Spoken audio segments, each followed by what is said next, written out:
Hello guys, welcome to sleepy classes. Guys, आज हम discuss करेंगे डेली डोज सेशन में governor general of India. Guys, कल मैंने डिस्कस किया था governor of Bengal and governor general of Bengal. देखिए गाइस, अब गवर्नर जनरल ऑफ बंगाल से पोस्ट बदली जाती है 1833 के एक्ट के बाद, और ये पोस्ट हो जाती है गवर्नर जनरल ऑफ इंडिया। जैसे मैंने आपको कल बताया था 1773 का एक्ट पास होता है और पहले पोस्ट होती है गवर्नर ऑफ बंगाल, और इस एक्ट के बाद ये पोस्ट हो जाती है गवर्नर जनरल ऑफ बंगाल। ठीक वैसे ही 1833 के एक्ट के बाद गवर्नर जनरल ऑफ बंगाल की पोस्ट बदलकर हो जाती है गवर्नर जनरल ऑफ इंडिया। मैं थोड़ा सा आपको बता देता हूँ, आप टॉपिक के साथ अपने आप को कनेक्ट कर पाएंगे। लेकिन इस वीडियो के बाद आप मेरी कल की वीडियो जरूर देखिएगा, जहां पर मैंने कवर किया है governor of Bengal and governor general of Bengal. देखिए गाइस, हमारे इंडिया में बहुत सारी कंपनीज आई, फ्रांस आए, ब्रिटिशर्स आए, पुर्तगीज आए, डेनिश, डच। पुर्तगीज के बारे में आपको पता ही होगा, वास्को डी गामा ने हमारे भारत की खोज करी, ये सबको पता होता है। ऐसे ही सभी कंपनीज ने धीरे धीरे यहाँ पर ट्रेड करना शुरू करा और फिर अपने आप को यहाँ पर एस्टेब्लिश करना शुरू कर दिया।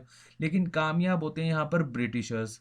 अब ब्रिटिशर्स इन कंपनीज को सप्रेस्ड करने के बाद इंडिया का जो ये वाला रीजन है, बंगाल वाला रीजन, इसको कब्जा लेते हैं। देखो, इंडिया का मैं नक्शा ऐसे बना रहा हूँ तो उसके लिए सॉरी। हमारा भारत बहुत खूबसूरत है। तो चलिए, अब देखिए ये वाला जो एरिया जीत जाते हैं ब्रिटिशर्स, बंगाल वाला, यहाँ पर ये पोस्ट रखते हैं गवर्नर ऑफ बंगाल की। रॉबर्ट क्लाइव भाई साहब यहाँ पर रूल करते हैं। फिर सिराजुद्दौला के साथ इनका कन्फ्लिक्ट होता है, मैंने कल आपको समझाया था, black hole tragedy, battle of Plassey और फिर बैटल ऑफ बक्सर के बाद जब ये सारा का सारा रीजन अच्छे से जीत जाते हैं तो ब्रिटिश गवर्नमेंट के पास ये इनके पास मतलब ये बात जाती है, क्योंकि ब्रिटिश गवर्नमेंट ने ही इनको अथॉरिटी दी है ट्रेड करने की ऑब्वियसली। तो एक एक्ट पास होता है, इस एक्ट के थ्रू यहाँ पर ये पोस्ट बदल दी जाती है गवर्नर जनरल ऑफ बंगाल। ठीक है गाइस, अब गवर्नर जनरल ऑफ बंगाल के बाद हमने बहुत सारे यहाँ पर गवर्नर्स भी देखे थे, और ऐसे ही एक last governor general of Bengal हैं जिनका नाम है लॉर्ड विलियम बेंटिक, और एक्ट पास होता है 1833 में। और उसके बाद ये जो पोस्ट है, मतलब गवर्नर जनरल ऑफ बंगाल की जो पोस्ट थी लॉर्ड विलियम बेंटिक की, ये बदलकर हो जाती है गवर्नर जनरल ऑफ इंडिया। अच्छा, टॉपिक डिस्कस करने से पहले आप बहुत सारे बच्चों में कंफ्यूजन होगा कि सर ये स्टैटिक के पॉइंट ऑफ व्यू से कैसे इंपॉर्टेंट टॉपिक है।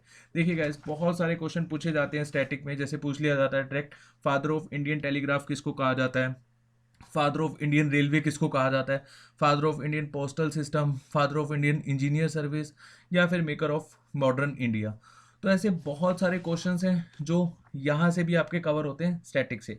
अब स्टैटिक से हमने ज्योग्राफी के टॉपिक्स बहुत सारे डिस्कस किए हैं, ऐसे ही हिस्ट्री के डिस्कस करेंगे, पॉलिटी के डिस्कस करेंगे, साइंस में केमिस्ट्री के एवरीडे जो साइंस है वो आपकी डिस्कस होगी यहाँ पर। बायोलॉजी से बहुत सारे टॉपिक्स हैं जो स्टैट में कवर हो जाते हैं।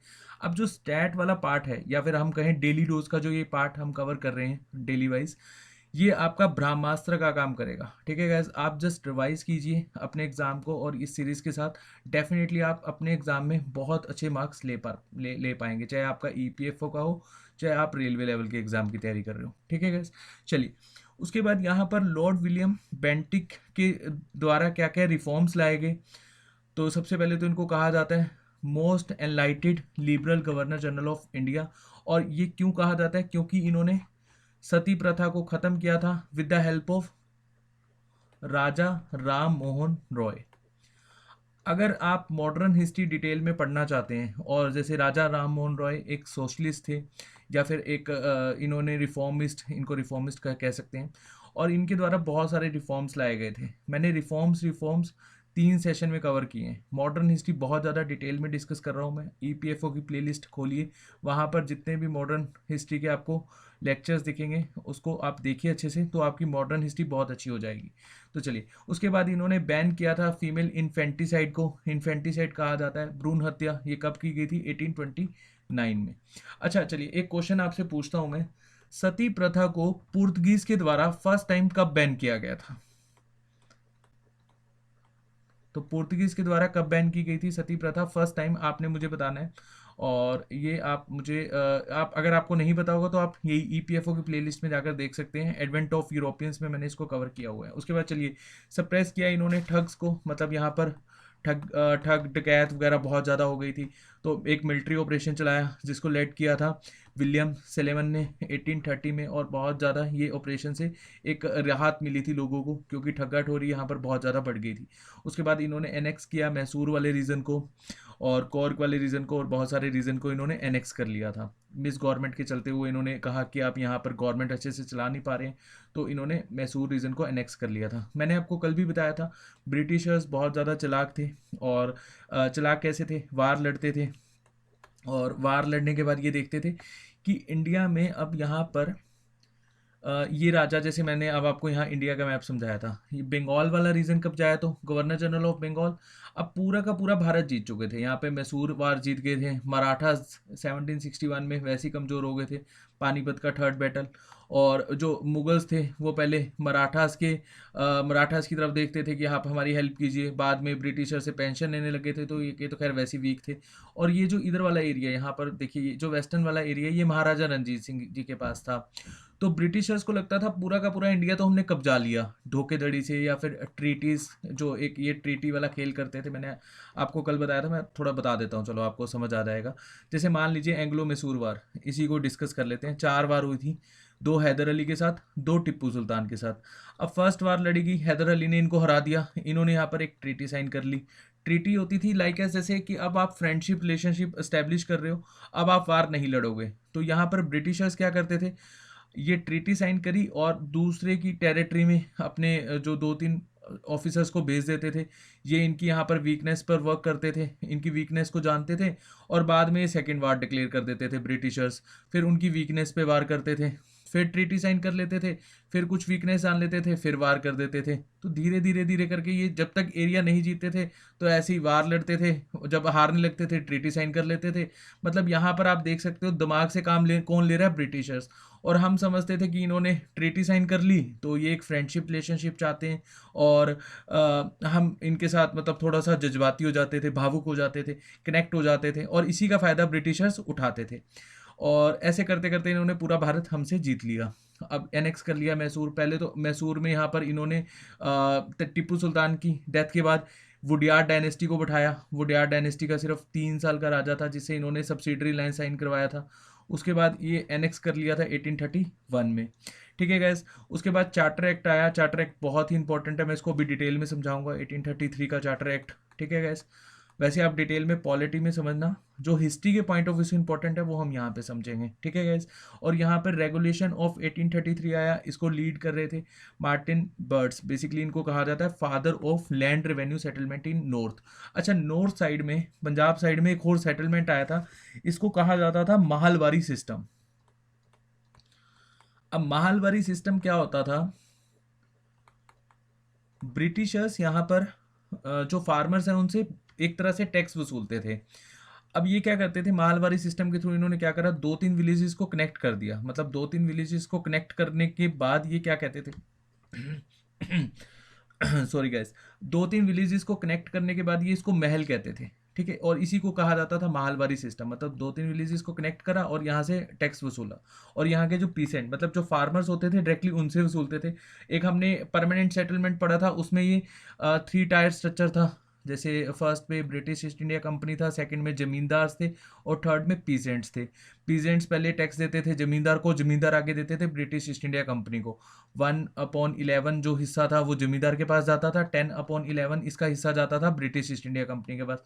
बाद में ये सेटलमेंट हटा दी गई, और माहलवारी सिस्टम में भी डायरेक्ट यहाँ पर ब्रिटिश ईस्ट इंडिया कंपनी वाले डील कर रहे हैं फार्मर्स के साथ, कोई जमींदार यहाँ पर ये बीच में नहीं होता था। ठीक है गैस। उसके बाद इन्होंने प्रोविंस यहाँ पर बनाया, और ये प्रोविंस था, इसको कहा जाता है एक तरह से, चलिए आगरा का ही ध्यान रखिएगा। 1834 में, ये बहुत इंपॉर्टेंट है, इसको मैं आगे समझाऊंगा इंपॉर्टेंट क्यों है। उसके बाद इंग्लिश को इन्होंने ऑफिशियल लैंग्वेज हमारा बना दिया था 1835 में। और अब ये एक्ट के बाद ये इंग्लिश इन्होंने ऑफिशियल लैंग्वेज बनाई थी। इसके बाद भी काफ़ी रिवोल्ट होने की संभावना हुई, और 1813 में आपको मैंने बताया था कि रिवोल्ट होने की एक वजह जब इन्होंने मोनोपोली ख़त्म करी थी। ऐसे ही हुआ क्या था, 1833 में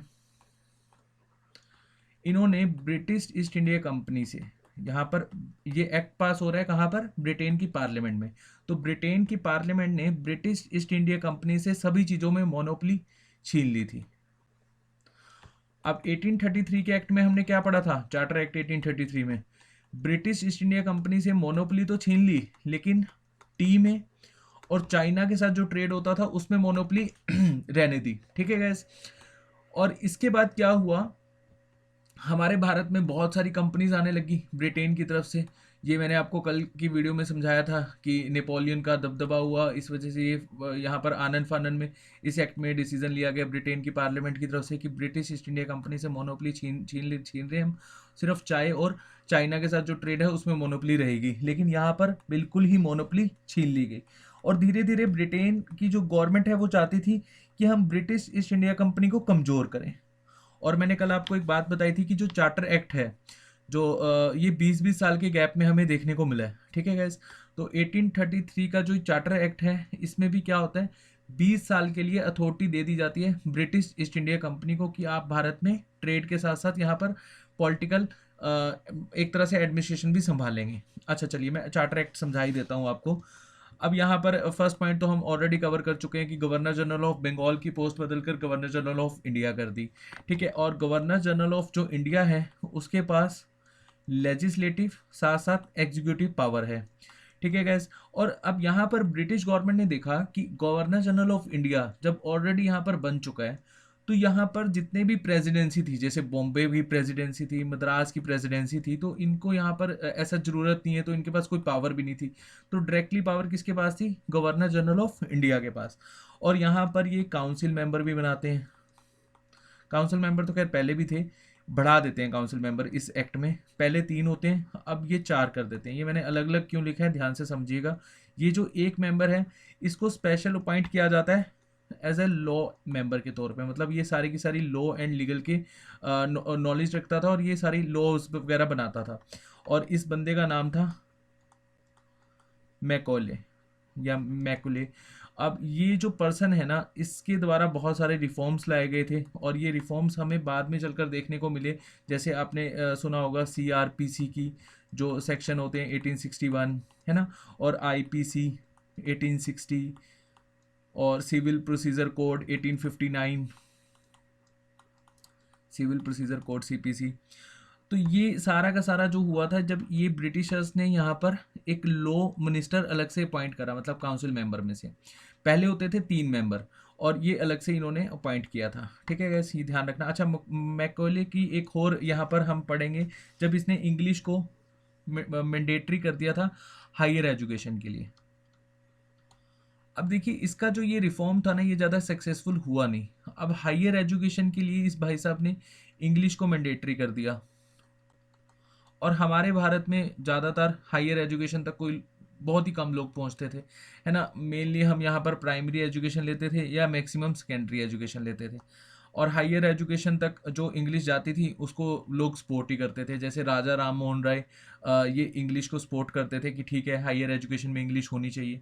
अब यहाँ पर क्या हुआ, जब मैकॉले के द्वारा ये रिफॉर्म लाया गया, इसमें ये 2 पार्ट्स में डिवाइड हो गया। मतलब एक तो थे स्पोर्टर, इनको कहा जाता था एंगोलिस्ट, जो स्पोर्ट करते थे, जो इंग्लिश को सपोर्ट कर रहे हैं उनको एंग्लिस्ट कहा जा रहा है, और जो इंग्लिश को सपोर्ट नहीं कर रहे हैं उनको ओरिएंटलिस्ट कहा जा रहा है।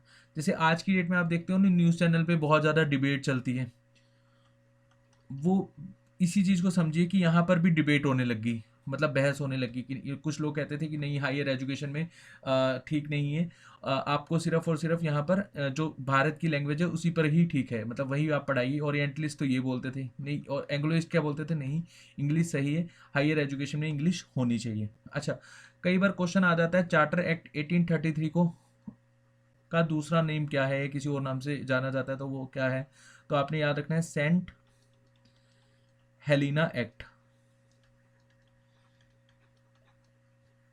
अच्छा, उसके बाद यहाँ पर होता क्या है, एक तो मोनोपोली खत्म कर दी, मैं आपको बता ही चुका हूँ। और फादर ऑफ सिविल सर्विस भी किनको कहा जाता है, बेंटिक को। अब फादर ऑफ सिविल सर्विस कैसे कहा जाता है, देखो यहाँ पर इन्होंने सिविल सर्विस की जो एग्ज़ाम है वो यहाँ पर कंडक्ट करवाए। वैसे सिविल सर्विस के कोई एग्ज़ाम होते नहीं थे, ओपन यहाँ पे अपॉइंटमेंट होती थी, ठीक है, कोई एग्ज़ाम नहीं होता था यहाँ पर। लेकिन कई बुक्स में लिखा हुआ एग्ज़ाम होता था, लेकिन आप मान के चलिए यहाँ कोई एग्ज़ाम नहीं होता था, जस्ट ऐसे ही अपॉइंट कर लेते थे। और इसको ना इन्होंने 2 पार्ट्स में डिवाइड करा था सिविल सर्विस को। एक था यहाँ पर कॉग्निटेड पोस्ट और एक था अनकॉग्निटेड पोस्ट। तो हम अनकॉग्निटेड पोस्ट समझते हैं।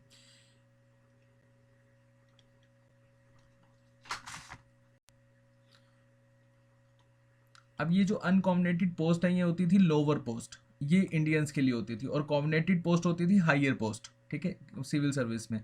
और ये जो हायर पोस्ट है ऑब्वियसली किन के पास जाएंगी, ब्रिटिशर्स के पास, हम लोगों के पास क्या जाएंगी, लोअर पोस्ट, इसलिए मैंने यहाँ पर सिर्फ अनकॉम्बिनेटेड लिखा है, ठीक है गैस। उसके बाद यहाँ पर हुआ कि इंडियंस को फर्स्टली अलाउड करा गया, यही बहुत बड़ी बात होती थी सिविल सर्विसेज में, और ये कोई परीक्षा नहीं है, ओपन आपका यहाँ पर अपॉइंटमेंट होती थी। उसके बाद यहाँ पर दीवानी कोर्ट्स को अबॉलिश कर दिया गया। जो यहाँ पर बेंटिक था ना, वो ये चाहता था कि जो कॉर्नवालिस के टाइम में जो चीज़ें हुई थी, कॉर्नवालिस ने क्या करा था, सैलरीज इंक्रीज कर दी थी। अब इसका कंसेप्ट अलग ही था, कॉर्नवालिस चाहता था कि सैलरी इंक्रीज होगी एम्प्लॉयज़ की, तो यहाँ पर करप्शन कम होगा।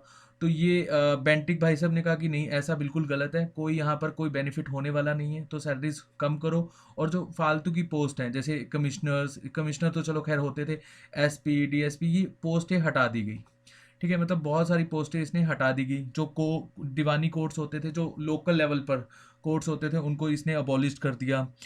और यहाँ पर इसने 4 कोर्ट जो होते थे ना, कॉर्नवालिस ने 4 कोर्ट खोले थे। ये कई बार क्वेश्चन आ जाता है, कौन से कोर्ट्स इसने अबॉलिश करे थे, याद रखना। एक तो ढाका वाला कोर्ट था, एक पटना वाला, एक मुर्शद कुली खान, हाँ एक मुर्शिदाबाद, ये कुली खान के द्वारा बेसिकली बसाया गया शहर था मुर्शद कुली खान। चलिए, ये बंगाल में आपने पढ़ा होगा, नहीं तो ईपीएफओ की प्लेलिस्ट में जाइए, वहाँ मैंने समझाया हुआ है। एक यहाँ पर एरिया था कैलकटा। और 1837 में, हालांकि ये एक्ट से अलग है, 1837 में ब्रिटिशर्स ने पर्शियन लैंग्वेज, जो यहाँ पर मुस्लिम्स होते थे ना, उनको पर्शियन लैंग्वेज बहुत अच्छे से आती थी। अब जो हायर पोस्ट थी वहाँ पर अगर किसी को पर्शियन लैंग्वेज आती है तो ऑब्वियसली मुस्लिम्स को ही यहाँ पर अपॉइंट किया जाता था। तो इन्होंने पर्शियन लैंग्वेज को हटाकर यहाँ पर भी इंग्लिश रख दी, और बहुत सारे मुस्लिम्स यहाँ पर बेरोजगार हो गए, है ना। और ये जो मुस्लिम बेरोजगार होते हैं, ये भी 1857 का जो रिवोल्ट आएगा उसमें ब्रिटिशर्स के अगेंस्ट खड़े हो जाते हैं। ऑब्वियसली बेरोजगारी बहुत बड़ी चीज़ है, अगर बेरोजगारी देखने को मिलती है तो फिर गुस्सा निकलता ही निकलता है। उसके बाद मैंने आपको एक पहले भी बताया था, 1813 में यहाँ पर बेरोजगार हुए थे बहुत सारे जो हैंडीक्राफ्ट थे या फिर जो हैंडमेड प्रोडक्ट्स बनाते थे। जब मैंने आपको बताया था ब्रिटिश ईस्ट इंडिया कंपनी से मोनोपोली छीन ली, और बहुत सारी यहाँ पर कंपनियाँ आ जाती हैं जो मशीनरी प्रोडक्ट्स यहाँ पर सेल करना शुरू करती हैं।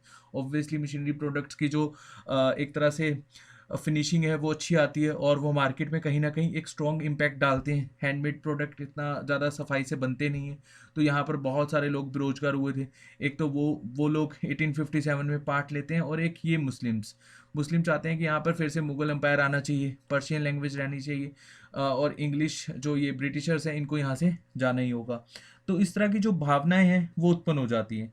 अच्छा, एक मैंने आपको यहाँ पर बताना भूल गया, महाराजा रंजीत सिंह जी, जैसे यहाँ पर मैं दोबारा से मैप बना रहा हूँ, और इसके लिए मैं फिर से आप लोगों को सॉरी बोल रहा हूँ, मेरी ड्राइंग थोड़ी सी बेकार है, लेकिन यहाँ पर समझिए, आप समझने के पॉइंट ऑफ व्यू से समझना सिर्फ।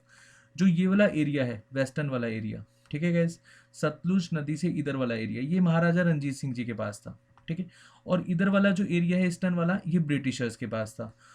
तो 1831 के आसपास एक ट्रीटी साइन होती है, इस ट्रीटी का नाम याद रखना है आपने, ट्रीटी ऑफ परपेचुअल। इसको एक बार गूगल कर लेना, महाराजा रंजीत सिंह जी के साथ होती है, और ऑब्वियसली यहाँ पर कौन है इस टाइम, बेंटिक। उसके बाद मैं आपको बता चुका हूँ। अच्छा, समटाइम्स क्वेश्चन आ जाता है कि जो महाल वारी सिस्टम था, इसको कौन लेकर आया था, तो महालवारी सिस्टम लेकर आए थे होल्ट मैकेंजी। अब ये जो क्वेश्चन है ना, ये स्टैटिक में पूछे जाते हैं कि महालवारी सिस्टम कौन लेकर आया था, तो आपने डायरेक्ट नाम याद रखना है, होल्ट मैकेंजी। और एक चाइल्ड सेक्रीफाइस होता था, इसने ये भी बैन करा था, चाइल्ड सेक्रीफाइस। ये सोगार आइलैंड था एक, बंगाल में, यहाँ पर चाइल्ड सेक्रीफाइस किया जाता था, बेंटिक ने इसको भी बैन कर दिया था, ये भी आप याद रखना, ठीक है गाइस। ये आपने डिटेल इन्फॉर्मेशन है जो बेंटिक से और चार्टर एक्ट 1833 से याद रखनी है। अब नेक्स्ट यहाँ पर governor of India, governor general of India बनते हैं चार्ल्स मेटकाल्फ या मेटकाल्फे। अब ये 1834 से लेकर 1836 तक रहते हैं। खैर ये ज़्यादा इंपॉर्टेंट नहीं है, लेकिन याद रखना है इनको कहा जाता है लिबरेटर ऑफ प्रेस। ये डायरेक्ट स्टैटिक में क्वेश्चन पूछा जाता है। बताइए कौन से गवर्नर जनरल ऑफ इंडिया को लिबरेटर ऑफ प्रेस कहा जाता है? तो चार्ल्स मैटकाल्फे। और इन्होंने एक पास किया था बिल, प्रेस लॉ, मतलब एक तरह से इंडिया की जो प्रेस थी उसको फ्रीडम दी थी इन्होंने। चलिए उसके बाद देखते हैं लॉर्ड ऑकलैंड। यहाँ से भी ज़्यादा क्वेश्चन आते नहीं है, फिर भी हम चलिए मैं आपको बताता हूँ। एक यहाँ पर ट्रीटी साइन हुई थी, ट्रीटी थी। इसको एक बार गूगल कर लेना, मैं शायद प्रोनाउंस सही से नहीं कर पा रहा हूँ। और ये ट्रीटी जो थी ना गाइस, ये काफ़ी इंपॉर्टेंट थी। देखो मैं आपको फिर समझाता हूँ। ये मैप बहुत ज़रूरी है, एक ना माइंड में हमारे पिक्चर बन जाती है। जो ये वाला एरिया था ब्रिटिशर्स के पास था, और सॉरी महाराजा रंजीत सिंह जी के पास था, और इधर वाला एरिया था ब्रिटिशर्स के पास। यहाँ एक एरिया होता था अफगानिस्तान वाला, ठीक है गाइस। यहाँ पर ये ब्रिटिशर्स ने एक पर्सन को बैठा रखा था जिसका नाम है शाह सूजा, ठीक है गाइस। अब ये जो शाह सूजा है ये ब्रिटिशर्स के अंडर चलता था, सिंध प्रोविंस बोला जाता था इसको। देखो यहाँ लिखा हुआ है सिंध प्रोविंस। अब ये यहाँ पर ब्रिटिशर्स चाहते थे कि महाराजा रंजीत सिंह जी इसको ना हरा दे, क्योंकि महाराजा रणजीत सिंह का जो दबदबा है वो पूरा था वेस्टर्न में, और ऑब्वियसली यहाँ पर ब्रिटिशर्स भी डरते थे महाराजा रणजीत सिंह जी से। तो इन्होंने ट्रीटी साइन करी, ट्राइप ट्रीटी और ट्राइप ट्रेड ट्रीटी। इसके थ्रू क्या हुआ कि जो शाह सूजा है इसको बेसिकली यहाँ पर मतलब इन तीनों ने मिलकर ट्रीटी साइन करी कि महाराजा रणजीत सिंह जी इस पर कभी अटैक नहीं करेंगे शाह सूजा पर, ठीक है। और इसका रीज़न क्या था कि ब्रिटिशर समझते थे कि आने वाले समय में हम कभी ना कभी तो अटैक करेंगे पंजाब में, तो हम दो तरह से अटैक कर पाएंगे अगर हमारे पास ये वाला रीज़न रहेगा। तो ये ब्रिटिशर्स की एक चालाकी थी, या आप समझो कि ब्रिटिशर क्लेवर तो थे ही। तो इस वजह से ये ट्रीटी साइन करवाई गई थी। और बाद में आपको पता ही है 1839 में जब महाराजा रणजीत सिंह जी की डेथ होती है, तो फिर यहाँ पर जो सिख अंपायर है उसको संभालना मुश्किल हो जाता है, क्योंकि कोई ऐसा सक्सेसर नहीं रहा। दिलीप सिंह जी होते हैं, वो बहुत छोटी उम्र में होते हैं और एनेक्सेशन साइन कर देते हैं। उसके इन बिटवीन बहुत सारी वार्स होती हैं, लेकिन उसको जीत नहीं पाते, क्योंकि जब आपके पास एक लीडर ही नहीं होगा तो आप वार कैसे जीत पाएंगे। 12 मिसल्स के पास कोई लीडर नहीं था इवन। चलिए उसके बाद यहाँ पर इन्होंने इरिगेशन को एक्सटेंड किया। यहाँ पर ना बहुत ज़्यादा फेमाइन रिलीफ मिला, मतलब इन्होंने इरिगेशन सिस्टम लगाया। ऑब्वियसली यहाँ पर जो सूखा पड़ गया था उससे लोगों को राहत मिली। उसके बाद मंडावी स्टेट जो गुजरात रीजन में है, इसको एनेक्स कर लिया गया था इनके टाइम में 1839 में। और फर्स्ट अफगान वार हुई थी इन्हीं के टाइम में, लॉर्ड ऑकलैंड के टाइम में। चलिए नेक्स्ट देखते हैं। नेक्स्ट भी एज सच इम्पॉर्टेंट नहीं है, लॉर्ड एलनबर्ग। 1842 से लेकर 1844 इन्होंने फर्स्ट अफगान जो वार थी उसको टर्मिनेट किया था, एनेक्स कर लिया था सिंध वाला पूरा का पूरा रीजन ब्रिटिश एम्पायर में। उसके बाद चार्ल्स नेपियर, ये बस ये जस्ट एक पढ़ लेना। वार विद ग्वालियर 1843। अच्छा एक बस यहाँ से इंपॉर्टेंट पॉइंट आता है कि स्लेवरी जो थी उसको किसने अबॉलिश किया था, तो आपने याद रखना है लॉर्ड एलन बारलोग ने 1844 में। हालांकि यहाँ से कोई भी क्वेश्चन आता नहीं है, बट चलिए एक पॉइंट आप याद रख लेना। उसके बाद यहाँ पर लॉर्ड हार्डिंग, ये रहे थे 1844 से 48 तक। और यहाँ से एक क्वेश्चन पूछ लिया जाता है कि इन्होंने प्रेफरेंस दी थी इंग्लिश एजुकेशन को, कि सेकेंडरी लेवल पर भी इंग्लिश एजुकेशन आनी चाहिए। हालांकि ये बाद में चलकर आएगा जब चार्ल्स वुड आएंगे और उनका एक डिस्पैच आएगा, बट फिर भी एक ट्रीटी ऑफ लाहौर हुई थी जहाँ पर सिख सॉवर्निटी बिल्कुल ख़त्म हो गई थी। ये किसके टाइम में हुआ था? लॉर्ड हार्डिंग के टाइम में। और इन्होंने again provision of female infanticide, human sacrifice को बैन किया था यहाँ पर। बट क्वेश्चन नहीं आते, तो हम नेक्स्ट देखते हैं। अब जो नेक्स्ट है ना ये सबसे इम्पोर्टेंट है, और इन्हीं के समय में सबसे ज़्यादा काम हुए डेवलपमेंट के। और ये मात्र 36 की एज में गवर्नर जनरल ऑफ इंडिया बनते हैं। सबसे youngest governor general of India भी लॉर्ड डलहौजी ही थे। अब लॉर्ड डलहौजी के ही कुछ ऐसे काम थे जिसकी वजह से ब्रिटिश ईस्ट इंडिया कंपनी को रिवोल्ट झेलना पड़ा। और यहाँ पर एक एक्ट भी पास होता है, और चार्टर एक्ट 1853। जैसे मैंने आपको बताया था ना कि 20 साल के बाद एक एक्ट पास होगा, और यहाँ पर ब्रिटिश गवर्नमेंट ने एक और चालाकी करी। 1853 का जो एक्ट था इसमें ब्रिटिशर्स ने इसको 20 साल के लिए नहीं बढ़ाया। यहाँ पर ब्रिटिशर्स ने कहा कि ये हम कभी भी मतलब यहाँ पर कुछ भी कर सकते हैं, मतलब इसके लिए कोई एज सच लिमिट नहीं है, नो स्पेसिफिक पीरियड। पहले तो 20 ईयर्स का होता था, बट यहाँ पर कोई भी एज सच पीरियड नहीं था। अब लॉर्ड डलहौजी ने क्या क्या किया पहले हम वो देख लेते हैं, फिर हम इस एक्ट को भी देखेंगे और कुछ आपको एक्स्ट्रा पॉइंट्स भी बताऊंगा। अच्छा चलिए, मैं आपको बता रहा था स्टार्ट में कि फादर ऑफ इंडियन टेलीग्राफ किसको कहा जाता है, लॉर्ड डलहौजी। और फादर ऑफ रेलवे मैं यहाँ लिख देता हूँ, father of telegraph, father of Indian telegraph Lord Dalhousie, father of Indian railway Lord Dalhousie, father of postal system, और पोस्टल सिस्टम ये इन्होंने कब इंट्रोड्यूस करा था, क्वेश्चन भी आता था 1854। और father of engineer service, first engineer college इन्होंने खोला था रुड़की में, जो आज की डेट में आईआईटी है। ठीक है, तो इनको फादर ऑफ इंजीनियर सर्विस भी कहा जाता है, और फादर ऑफ इंजीनियर सर्विस के साथ साथ इनको मेकर ऑफ मॉडर्न इंडिया भी कहा जाता है, मेकर ऑफ मॉडर्न इंडिया। चलिए देखते हैं इन्होंने क्या क्या काम करे।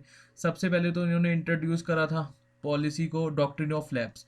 अब डॉक्ट्रिन ऑफ लैब्स की जो पॉलिसी थी इसको मैं अच्छे से समझाता हूँ आपको, अभी देख लेते हैं एक बार।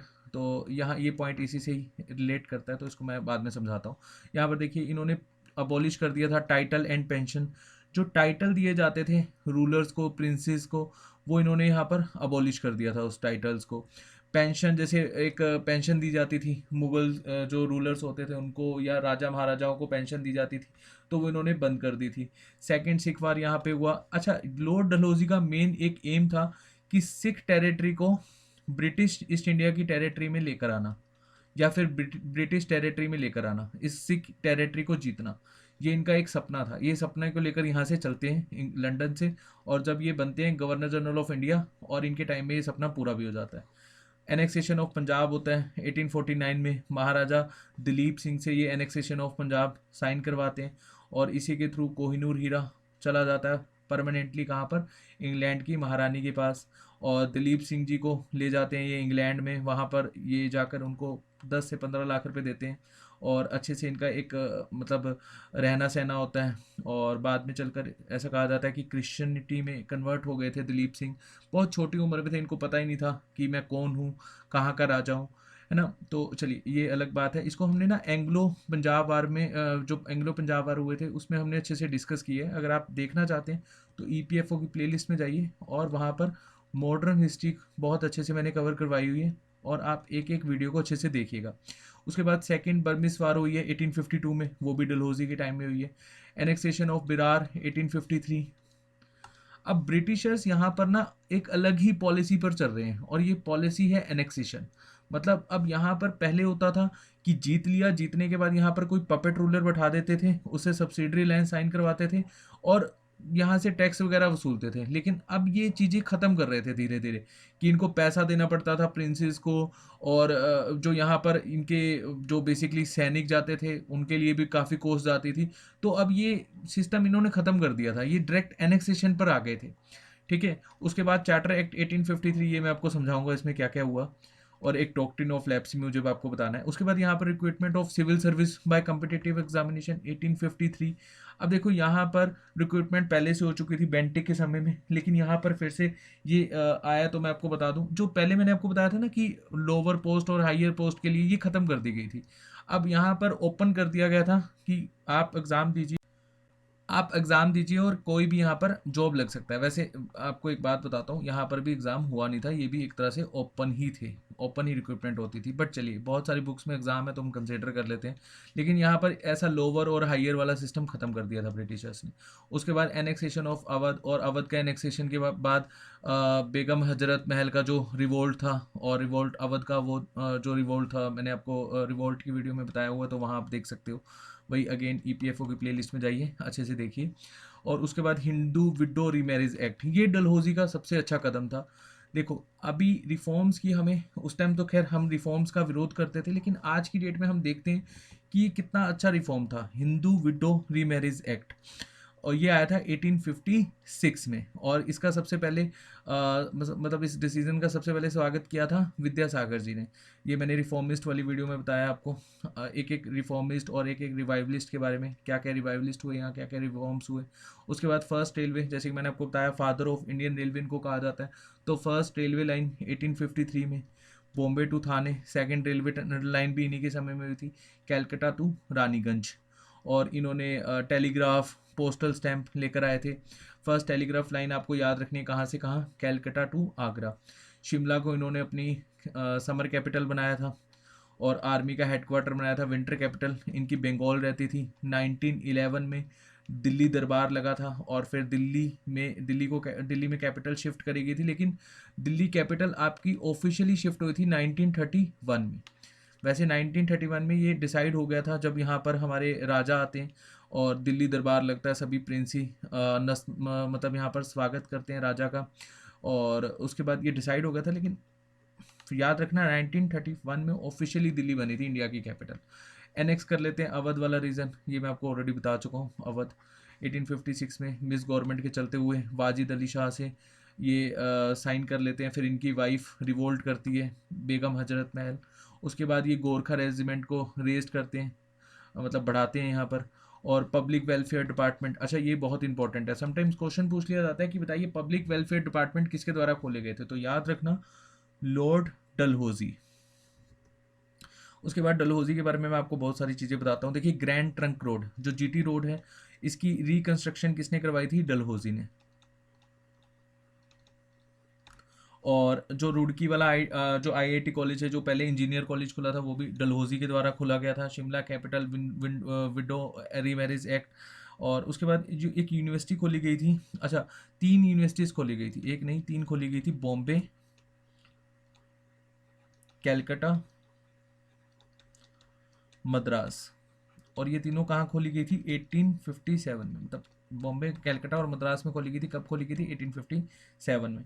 अच्छा मैं डॉक्ट्रिन ऑफ लैप्स आपको बता रहा था। देखिए डॉक्ट्रिन ऑफ लैप्स क्या होता था, अगर मान लीजिए कोई भी राजा का खुद का बेटा नहीं है, पहले क्या होता था, पहले के ज़माने में होता था राजा का बेटा ही राजा बनेगा, फिर उसका बेटा राजा बनेगा। लेकिन यहाँ पर डॉक्ट्रिन ऑफ लैप्स के थ्रू क्या हुआ, अगर कोई भी राजा का खुद का बेटा नहीं है, वो अडॉप्ट चाइल्ड नहीं ले सकता, अपने भाई का, अपने बहन, किसी भी रिलेटिव का यहाँ पर बेटा लेकर उसको राजा नहीं बना सकता। अगर उसका खुद का बेटा नहीं है तो वो पूरा का पूरा जो अंपायर है वो ब्रिटिशर्स के कब्जे में चला जाएगा, और इसी को डॉक्ट्रिन ऑफ लैप्स कहते हैं। पहला जो एरिया गया वो एरिया था सतारा। सतारा आपका महाराष्ट्र वाला एरिया था, ठीक है गैस, 1848 में। उसके बाद 1849 में जयपुर गया, मैं लिख देता हूँ यहाँ पर सारे याद रखना, 1849। उसके बाद संबलपुर है 1849 में अगेन। और उसके बाद एक है आपका उदयपुर 1852। एक आपका बाहत वाला रीजन है 1850 में। और एक झांसी, झांसी की रानी, डेफिनेटली आप जानते होंगे झांसी की रानी, खूब लड़ी झांसी की रानी, रिवॉल्ट हुआ था और इसमें झांसी की रानी ने एक स्ट्रॉन्ग रेजिस्टेंस दी थी ब्रिटिशर्स को। 1853 में चला जाता है ये एरिया। और नागपुर वाला एरिया जाता है 1854 में। तो ये आपने एरिया याद रखने हैं और साथ साथ ये ईयर भी याद रखने हैं, एक दो बार पढ़ लेना, अच्छे से लिख लेना तो आपको याद हो जाएंगे। उसके बाद यहाँ पर जो 1853 का एक्ट आया था, इसमें क्या हुआ था, इसमें बहुत बड़ा चेंज देखने को मिला था। ये ध्यान से समझना इस चार्टर एक्ट को, हिस्ट्री के पॉइंट ऑफ व्यू से जो इंपॉर्टेंट है वो यहाँ मैं आपको करवा रहा हूँ, बाकी पॉलिटी की पॉइंट ऑफ व्यू से ज़्यादा ही डिटेल में पढ़ेंगे हम, लेकिन अभी आप समझिएगा इसको ज़रा। देखो यहाँ पर एक बोर्ड ऑफ डायरेक्टर्स होते थे जो बेसिकली ब्रिटेन की पार्लियामेंट में बैठकर सारी सारी चीज़ें देखा करते थे, मतलब इन्हीं के अंडर सब चीज़ें चलती थी। ये इंग्लैंड में बैठे हैं बोर्ड ऑफ डायरेक्टर, 6 पर्सन होते थे। और हमारे इंडिया में होते थे काउंसिल ऑफ मेंबर। अब यहाँ पर जो काउंसिल ऑफ मेंबर हैं इनकी पोस्ट को बढ़ा दिया गया, ठीक है गाइज। पहले ये होती थी टोटल 4, अब यहाँ पर 6 लेजिस्लेटिव काउंसिल हो गए, ये अलग से अपॉइंट करे गए थे 6 ये 4 पोस्ट तो थी ही। मैंने आपको बताया था ना, एक लॉ की पोस्ट बढ़ा दी गई थी, पहले 3 होती थी, फिर ये 4 होगी, तो ये 4 तो बरकरार थी, ठीक है गैस। इसको एग्जीक्यूटिव मेंबर लिख लो, ऐसे याद नहीं रहेगा आपको, एग्जीक्यूटिव मेंबर। और ये है लेजिस्लेटिव मेंबर। अब यहाँ पर जो इस एक्ट में स्पेशली कहा गया कि जो लेजिस्लेटिव मेंबर हैं इसमें से 4 मेंबर लोकल होंगे, और ये 4 मेंबर लोकल कहाँ कहाँ से होंगे? मद्रास, बॉम्बे, बंगाल, और एक था नॉर्थन वेस्टर्न प्रोविंस, ये शायद आगरा है। इसको एक बार गूगल कर लेना, नॉर्थन वेस्टर्न प्रोविंस इसको कहा जाता था, एरिया शायद आगरा था। ठीक है गाइस। उसके बाद ओपन सिविल सर्विस कर दी गई। तो 1853 में कुछ ऐसा ज़्यादा है नहीं, बस ये वाला पॉइंट आपने याद रखना है। अच्छा, एक चीज़ यहाँ पर मैं आपको बता रहा था, वुड डिस्पैच।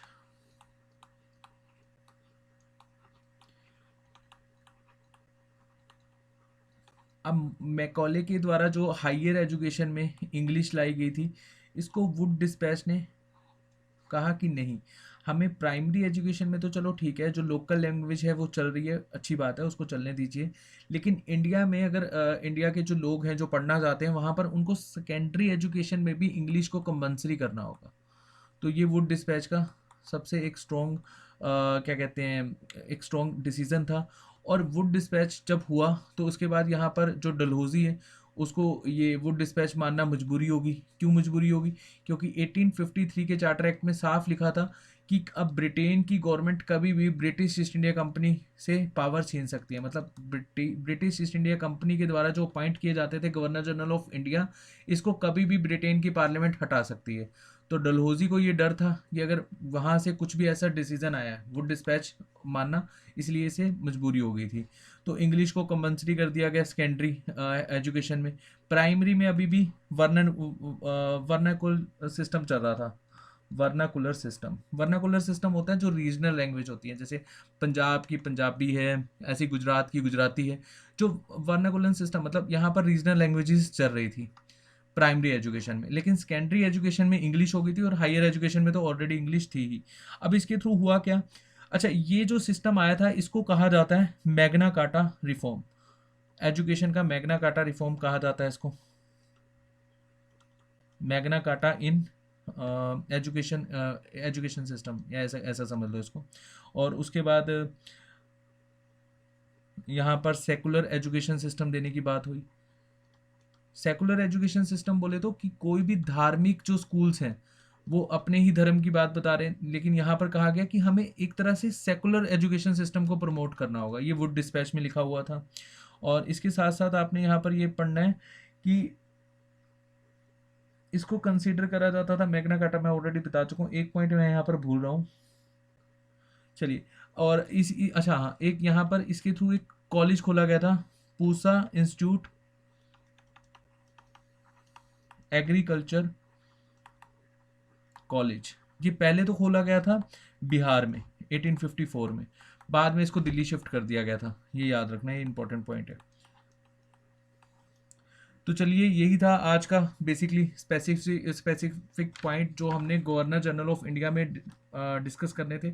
और इसकी पीडीएफ मिलेगी आपको हमारे टेलीग्राम चैनल पर। टेलीग्राम चैनल पर पीडीएफ डाउनलोड करने से पहले इसको प्लीज़ हमारे जो चैनल है उसको सब्सक्राइब कीजिए, और हमारे जो टेलीग्राम का चैनल है उसको ज्वाइन कीजिए। Thank you so much.